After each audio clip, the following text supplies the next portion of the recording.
This is Emmanuel Tula coming to you again from Christ Channel Network, CCN.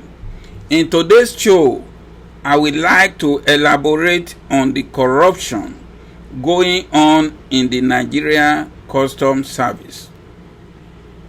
By his own admission, Nigerian Custom Service has two major functions, the core and others.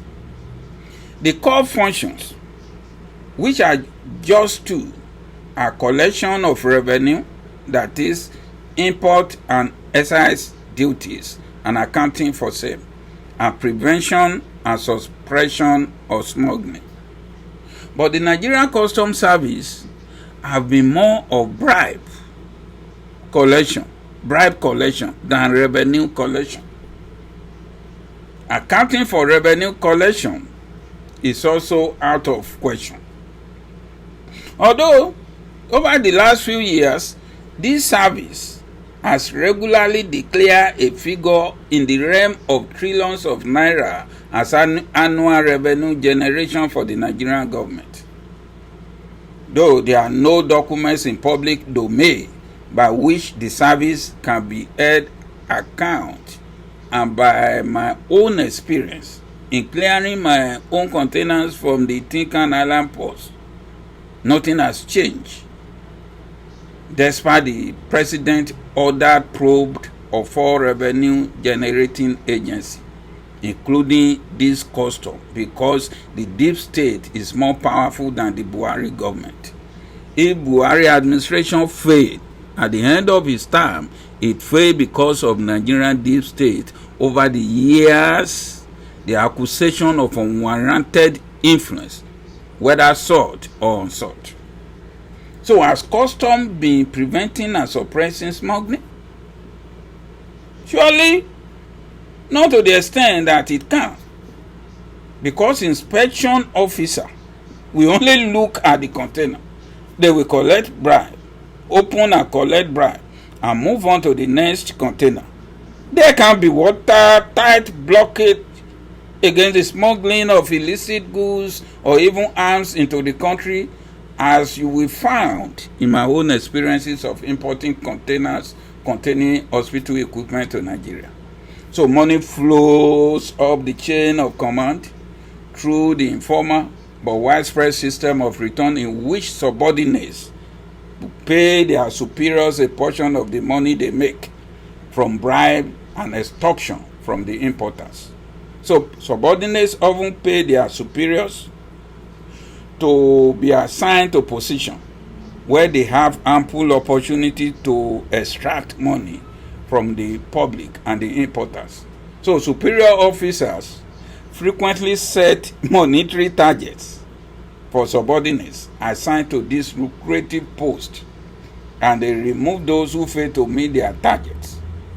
That is, money continues up the chain of command as officers who take returns from their subordinates pay their superiors in turn. So this corrupt system of returns not only encourage low-level custom officers and police officers to commit abuses as a means of extorting money from Nigerians, and effectively punishes those who do not. But it also creates a strong disincentive for senior officers who personally benefit from the system of returns to hold their subordinates accountable for extortion and other abuses. So through the years of neglect and marginalization under military rule, followed by the rapid expansion leading up to and during Nigerian civilian administrations, the custom officers, the police officers in Nigeria has grown into an inefficient and notoriously corrupt institution that is largely unaccountable to the citizen it is intended to serve. Let me talk about my own experience with the custom clearing agents. Those are supposed to be your agent. Most of the custom clearing agents are the Tinkan Island at Papa Lagos. From my own experience, operates within the parameter of obtaining money by false pretenses, forgery, possession of illegal documents, stealing, and criminal breach of trust under the pretense of providing custom clearing services to importers. Their business is full of conspiracy with custom and shipping company officials, obtaining money from importers by pretext, and stealing and forgery of insurance certificates from Standard Organization of Nigeria certificate, and fake pre-arrival assessment report, and all other documents under heaven, working outside.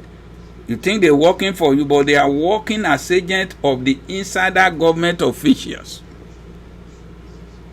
And these offenses contravene different sections of the criminal law of Lagos State. Offense that is contrary to section 311 and punishable under section 312 of the penal code law. So despite this law, only 1% get punished, because every junior staff reports cutbacks or bribes taken to the director desk at the top.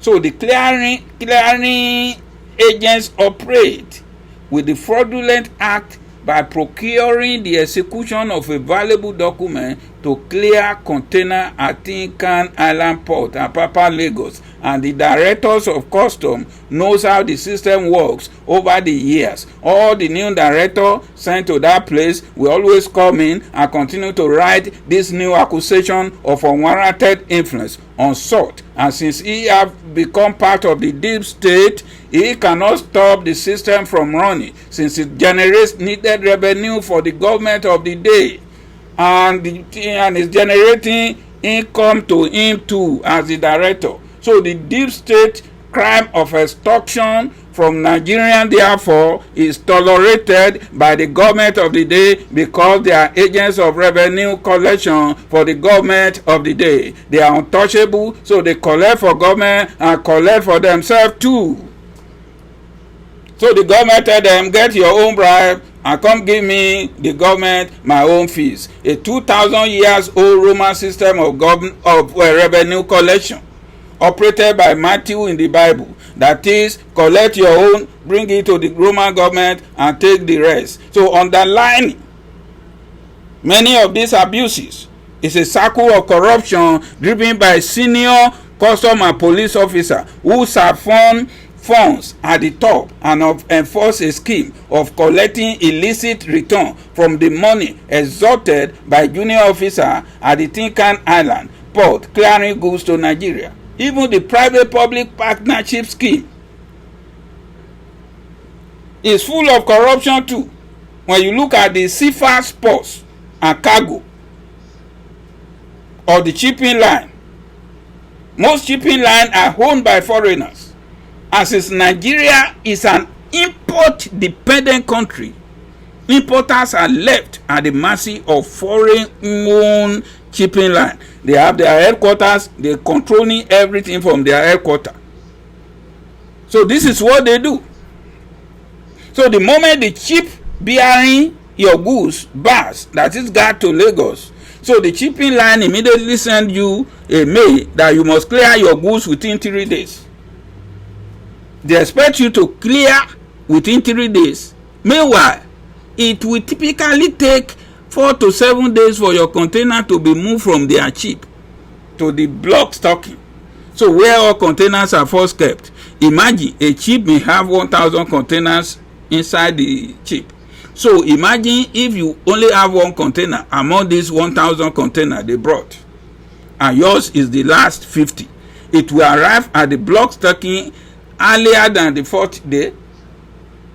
So as my container is still on your ship, so when my 3 days notice expire, it start reading 12,000 per day charge from seafarers, ports and cargo, Afolabi Kalo machine, and 14,500 per day from the shipping line.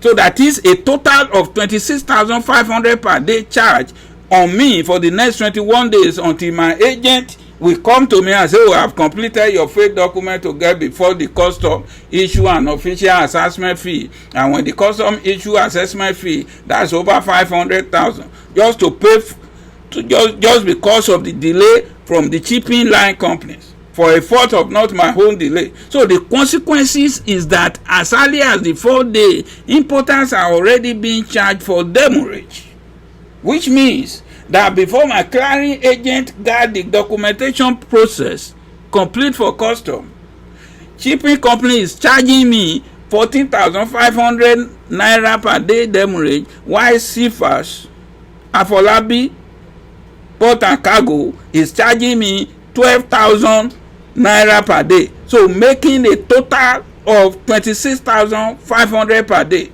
So with this, my invoice and debit notes from the shipping company will amount to over 750,000 on a container, while Cifas and Cargo on his part debit note to clear a container again that contain only hospital bed will be over 700,000. That is, these are money 1.4 million arranged by Nigeria corrupt leadership. They want to collect it from importer. They collect it from importer to give to a private enterprise from Nigeria, the Nigerian importer, because no one in Nigeria can change anything in that place because of the deep state. Even the agent of draft exists. That is the total amount of over 750. I made it in a draft from my bank, gave the draft to my agent. I didn't give my agent cash or check. So go and pay it direct to the shipping agent. But my own custom agent already have an agent of draft inside the bank. So the banker will collect the draft, but already have a fake bank account to lodge the money in the same bank open in the name of the payee.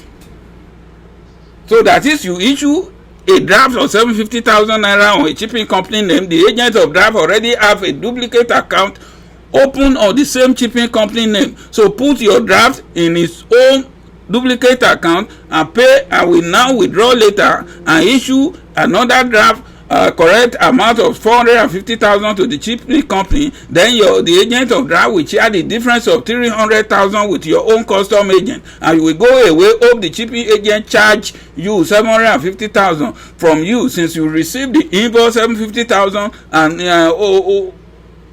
open a draft of 750,000 to the shipping company bank account, not knowing that all are fake. And all this involve custom officer, bank staff, and your own agent. And you think the agent is representing you, but he's not representing you. He's representing himself, the custom officer, the banker. So this agent of draft, as they are called, are connected with bankers. So the draft agents enter the bank and locate his insider. So the agents of draft works with agents of importers to change the amount on the draft. They move the money to a particular account, and when the money reflects in that account, they do a fresh draft from the receiver's account. So the bank and draft agent and the importer agent both share the difference, and the new draft with lower debt notes is now presented as official correct payment. So the custom house, and you get to that custom house at Apapa, the place look like a civil war front or a disaster scheme.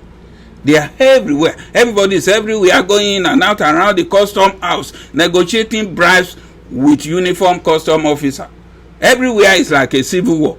Everybody is fighting to get something for somebody and collect something for somebody to themselves and for themselves.